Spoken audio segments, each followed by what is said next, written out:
Ir-riżultat ta' stħarriġ tal-Eurobarometer li wera li 81% jinsabu sodisfatti fl-ekonomija juri l-ħsieb pożittiv fost il-poplu Malti huwa kważi d-doppju ta' dak li kien fi żmien l-Amministrazzjoni Nazzjonalista.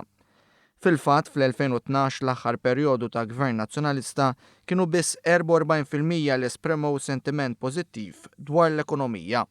Fi stqarrija l-Partit Laburista nnota kif dan ifisser li taħt il-gvern ta' Joseph Muscat irdoppja l-ammont ta' ċittadini li kkummentaw b'mod pożittiv lejn l-iżvilupp ekonomiku. L-istħarriġ ħareġ ukoll fatti oħra pożittivi fosthom li 84% tal-familji sostnew li l-qagħda finanzjarja tagħhom tinsab tajba.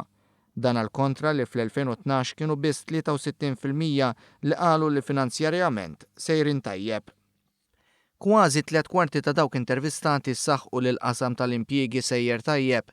Dan ifisser 3 darbiet iżjed mill-medja Ewropea kif ukoll 25% iżjed minn dak li l-poplu kien jemmen fl-2012. Il-Eurobarometer kejjel ukoll il-livell ta' kuntentizza fost il-popli Ewropej.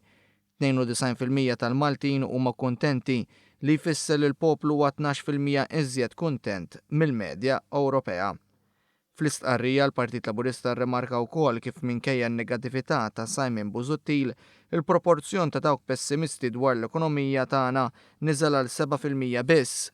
Quddiem dan l-ottimiżmu, il-Partit Laburista sostna li l-Gvern se jkompli bil-ħidma tiegħu favur it-tkattir tal-ġid għall-familji Maltin u Għawċin.